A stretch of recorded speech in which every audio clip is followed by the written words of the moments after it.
My life was remarkably normal. I lived alone in one of those quiet, cookie-cutter houses where every lawn is perfectly manicured and nothing interesting ever happens. The neighborhood was safe, predictable. I'd bought the house a few years back, mainly because of the large, unfinished basement. It was the perfect space for my woodworking hobby. Just a big, open room with concrete walls, a cement floor, and a single staircase leading up to the kitchen. I spent most of my evenings down there, surrounded by the smell of sawdust and varnish. It was my sanctuary, the one place I could truly be by myself and create something.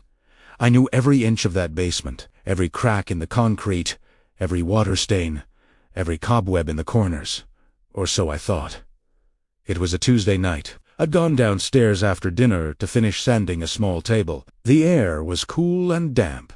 As usual, the only sounds were the hum of the dehumidifier and the rhythmic scrape of sandpaper on wood. I was in the zone, completely focused on my work. When I finally stopped to stretch my back, I noticed it. Against the far wall, the one I used to stack lumber against, there was a door. It was a simple, plain wooden door. No handle, no hinges that I could see, not even a frame. It was just set into the concrete. My first thought wasn't fear, but confusion. I blinked, expecting it to disappear, thinking my eyes were playing tricks on me. But it stayed, a dark, solid rectangle against the pale gray of the wall. I walked over to it slowly, my heart starting to beat a little faster. This was impossible. I had just been leaning wood against that exact spot not 2 days ago. There was no door. There had never been a door. I ran my hand over the concrete next to it. It was cold and rough, exactly as it should be. Then I touched the door. It was warm, not hot, just warm, like there was a low fire burning on the other side. A deep, instinctual sense of wrongness washed over me. It felt like standing too close to the edge of a cliff. My mind was racing, trying to find a logical explanation. Maybe the previous owners had walled it up and the plaster had fallen away.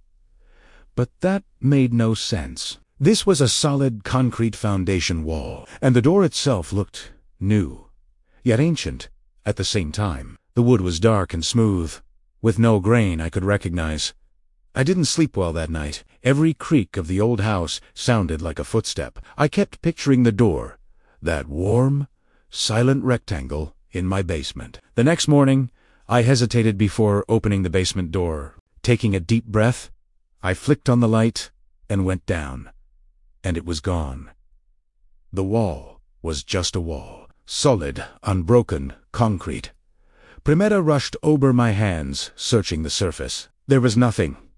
No sign of a door, no seams, no outline. But as I looked closer at the floor, I saw it. In the fine layer of sawdust that covered everything, there was a perfect, clean rectangle right where the door had been, as if something had been sitting there, pressing the dust down, and was then lifted straight up. The rest of the floor was coated in dust, but that one spot was pristine. For a moment, I felt a wave of relief. It was gone. Then the doubt crept in. Did I imagine it? Was I that tired? The clean spot on the floor was the only proof, and even that seemed flimsy. I tried to put it out of my mind, telling myself I was overworked and just needed more sleep. For a few weeks, life went back to normal. I even started working in the basement again, though I couldn't help but glance at that far wall every few minutes. I convinced myself it was a waking dream, a hallucination brought on by stress. Then came the knocking. It started on a Sunday night. I was in bed, reading, when I heard it. A slow, deliberate knock. Thump, thump, thump. It was coming from downstairs. From the basement. I froze, listening. It wasn't the house settling. This was intentional. Patient, I timed it. A single knock every 10 seconds. It went on for about a minute, then stopped. My blood ran cold. I lay there for hours, straining to hear anything else, but there was only silence. It happened again the next night, and the night after that. Always around 3 in the morning. Always the same slow, patient rhythm. It never sounded angry or demanding. It just sounded like it was waiting. After a week of the knocking, I knew I couldn't ignore it anymore. I had to see. Armed with the heaviest flashlight I owned, I crept down the basement stairs one night, my heart pounding in my chest. The air felt colder than usual, heavier. I pointed the flashlight beam at the far wall, and there it was. The door was back. It looked exactly the same as before, but this time it was different. It was slightly ajar, just a thin, vertical sliver of absolute blackness. The knocking had stopped. The basement was utterly silent. I walked toward it, my steps feeling loud and clumsy in the stillness. I held the flashlight up, trying to shine the beam into the opening, but the light just disappeared. It was like aiming a light into a black hole. It didn't reflect off anything. It didn't illuminate anything. The darkness just swallowed it. Then I heard it. A sound from the other side of the door. It was a soft, wet sound. The sound of breathing, slow, deep, labored breaths. Something was in there, right on the other side of that opening, and it was alive. A wave of pure primal terror hit me. This wasn't a dream. Tease was real. I didn't scream. I didn't even make a sound. I just turned and fled. I ran up the stairs, slammed the basement door shut, and locked Italiano. I spent the rest of the night huddled in my living room, with every light in the house on, listening. But the breathing, the knocking, it didn't follow. The silence was almost worse. The next day, I called a contractor. I made up a story about worrying about foundation cracks. I needed someone else, a neutral party, to look at that wall. He was a big, friendly guy who'd been in the business for 40 years. I watched him from the top of the stairs as he went over the entire basement. He spent a long time by the far wall, running his hands over it, tapping it with a small hammer. When he came back up, he looked confused. "Son," he said, "that's the most solid foundation I've ever seen. Poured concrete, at least a foot thick. Nothing's getting through that." My heart sank. "Did you see anything unusual?" I asked, trying to keep my voice steady. "Anything at all?" He shook his head. "Nope. Just a solid wall. Funny thing, though," he added, scratching his chin. "There are some scratch marks over there. Deep ones. Looks like something was trying to claw its way out."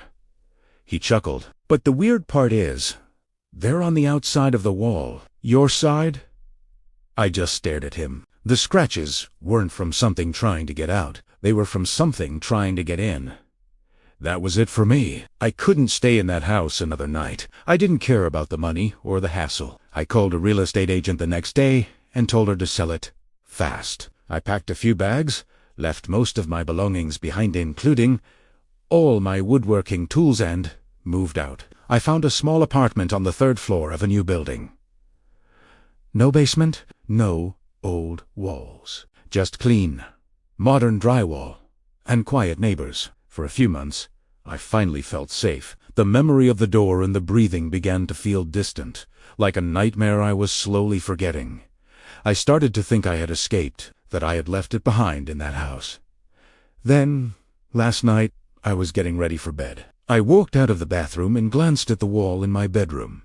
And I saw it. In the faint light from the hallway, there was a shape on the clean, white paint. It wasn't a door. Not yet. Not yet. It was just a faint rectangle, slightly darker than the rest of the wall, perfectly outlined, like a shadow burned into the surface. It's in the same spot where my dresser was just this morning. Cold dread is a cliché, but I don't know how else to describe the feeling. It is a cold that starts in your stomach and spreads through your entire body until you couldn't feel anything at all. I haven't heard any knocking. I haven't heard any breathing. But I know it's here. I'm starting to think it doesn't live in a place. It doesn't follow a house. I think it follows places where you feel safe,